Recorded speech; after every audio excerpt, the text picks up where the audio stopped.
உள் தொட பகுதியில் வந்து அப்படியே ஒரு கருப்பாக வெல்வெட் மாதிரி பிசிஓஎஸ் ப்ராப்ளம் ஜாஸ்தி ஆகும். அந்த ஹார்ட் டிசீஸ் வர ப்ரொடெக்ஷன் போயிடும்.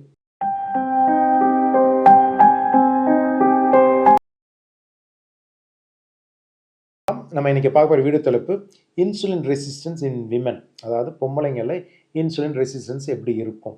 ஸோ நம்ம இதுக்கு முன்னால் பட வீடியோக்களில் இன்சுலின் ரெசிஸ்டன்ஸ்னால் என்ன, அதோட காம்ப்ளிகேஷன், அதுக்கு என்ன ட்ரீட்மெண்ட் கொடுக்கணும் அப்படிங்கிறத நம்ம பார்த்துருப்போம். இதில் வந்து எக்ஸ்க்ளூசிவாக பொம்பளைங்களுக்கு எப்படி இருக்கும்.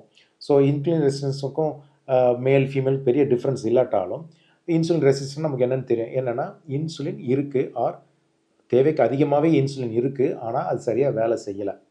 ஸோ அதனால் என்ன வரலாம், டயபெட்டிஸ் வரலாம், இல்லை ப்ரீ டயபெட்டிக் ஸ்டேட் வரலாம், இல்லை மெட்டபாலிக் சிண்ட்ரோம், அதாவது உடல் பருமன், சுகர், பிபி, ஆஸ்மா, கொலஸ்ட்ரால், இதெல்லாம் வர்றது தான் இந்த இன்சுலின் ரெசிஸ்டன்ஸோட வேலை.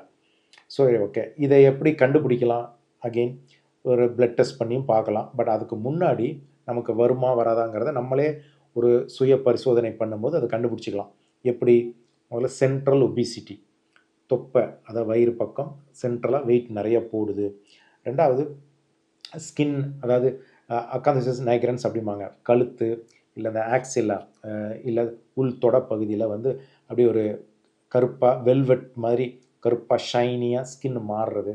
ஸ்கின் டேக்ஸ், அதாவது மறு மாதிரி குட்டி குட்டி குட்டி குட்டியாக கையில் இங்கெல்லாம் வந்து குட்டி குட்டி குட்டியாக வந்து கருப்பு ஒரு ஸ்கின் மறுமே வரலாம். இதெல்லாம் இருந்தாலும் சரி, அதே மாதிரி பொடுகு தொல்லை ரொம்ப இருக்குது, டேண்ட்ரஃப் எனக்கு ரொம்ப வருது, அது இருந்தாலும் சரி, இது எல்லாமே ஒரு இன்சுலின் ரெசிஸ்டன்ஸ்க்கு ஒரு சைனாக இருக்கலாம். ஸோ அது இருந்தால் அதுக்கப்புறம் பிளட் டெஸ்ட் பண்ணி ஆமாம் அப்படின்னு கண்டுபிடிச்சிக்கலாம். அதே மாதிரி அவங்களுக்கு வந்து பிசிஓஎஸ் ப்ராப்ளம் ஜாஸ்தி ஆகும். இந்த பிசிஓஎஸ்லேயும் இன்சுலின் ரெசிஸ்டன்ஸ் வரும், இன்சுலின் ரெசிஸ்டன்ஸாலேயும் பிசிஓஎஸ் வரும். இதனால் திருப்பி வெயிட் போடும், வெயிட்டு போடுறதுனால திருப்பி பிசிஓஎஸ், இன்சுலின், ஒரு விசியஸ் சைக்கிள்மாங்க. இதனால் அது, அதனால் அதுங்கிற மாதிரி ஒரு பேலன்ஸில் இருந்துக்கிட்டே இருக்கும்.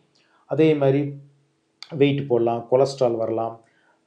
இப்போ யூஸ்வலாக பார்த்தீங்கன்னா இந்த இன்சுலின் ரெசிஸ்டன்ஸோட மெயின் இது அப்படின்னு நம்ம எடுத்துக்கிட்டோம்னா, யூஸ்வலாக பொம்பளைங்களுக்கு பார்த்தீங்கன்னா ஹார்ட் டிசீஸ் வந்து கொஞ்சம் ப்ரொடெக்ஷன் இருக்கும் அவங்களுக்கு. அதாவது எஸ்பெஷலி அவங்களோட மந்த்லி பீரியட்ஸ் முடிகிற வரைக்கும், அந்த ஏஜ் வரைக்கும் கொஞ்சம் மேலே விட அவங்களுக்கு வந்து ஹார்ட் ப்ரொடெக்ஷன் இருக்கும். பட் ஆனால் இந்த இன்சுலின் ரெசிஸ்டன்ஸ் வரும் பொழுது அந்த ஹார்ட் டிசீஸ் வர ப்ரொடெக்ஷன் போயிடும். ஸோ சீக்கிரமாகவே அவங்களுக்கு இந்த ஹார்ட் ப்ராப்ளம் வரலாம், ஒரு ஹார்ட் அட்டாக்கோ இல்லை வந்து பிளாக் வர்ற மாதிரி அதுமாதிரி வர்றதுக்கு வாய்ப்புகள் ஜாஸ்தியாக இருக்குது அவங்களுக்கு. இது வந்து மெனப்பாஸ் டைமில் என்ன ஆகும்னு பார்த்தீங்கன்னா, ஈஸ்ட்ரஜன் ஹார்மோன் வந்து டக்குன்னு குறையும். ஈஸ்ட்ரஜன் வேகமாக குறையும் பொழுது இந்த இன்சுலின் ரெசிஸ்டன்ஸும் ரொம்ப ஜாஸ்தியாகி தொப்பையில் வெறும் நிறைய வெயிட் போடும். தொப்பையில் தான் நிறைய போடும். அந்த தொப்பையில் போடுற வெயிட் வந்து ஃபேட்டு வந்து குறையவே குறையாது. இதுதான் அதில் மெயின் பார்ட். சரி, ஓகே, இன்சுலின் ரெசிஸ்டன்ஸ் வந்துருச்சு, ஃபீமேல் இப்போ என்ன பண்ணலாம்? நம்ம திரும்ப திரும்ப சொல்கிறது தான்.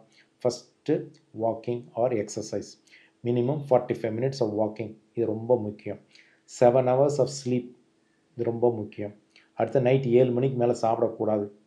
அடுத்தது எக்ஸசைஸில் இன்னும் கொஞ்சம் வாக்கிங்லாம் கொஞ்சம் ஆன பிறகு கொஞ்சம் ஸ்டெப் அப் பண்ணி கொஞ்சம்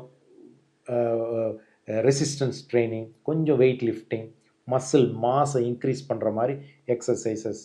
இது அடுத்தது எல்லா பிரச்சனைகளும், சப்போஸ் கொலஸ்ட்ரால் இருக்குது, சுகர் இருக்குது, அதெல்லாம் ஒழுங்காக ப்ராப்பராக ட்ரீட் பண்ணணும். இதை விட முக்கியமாக முதல்ல வந்து இதை வந்து ஒரு ரொட்டீன், இது ஒரு நாளில் இது சரியாகும், 3 மாதத்தில் எனக்கு எல்லாம் சரியா அப்படிங்கிறது இல்லாமல் இது எல்லாமே ஒரு வாழ்க்கை முறையாக மாற்றி இன்சுலின் ரெசிஸ்டன்ஸை நம்ம ஆல்மோஸ்ட் கண்ட்ரோலே இல்லை ட்ரீட்மெண்ட்டாகவோ இல்லை கண்ட்ரோலே வச்சுக்கலாம். வணக்கம்.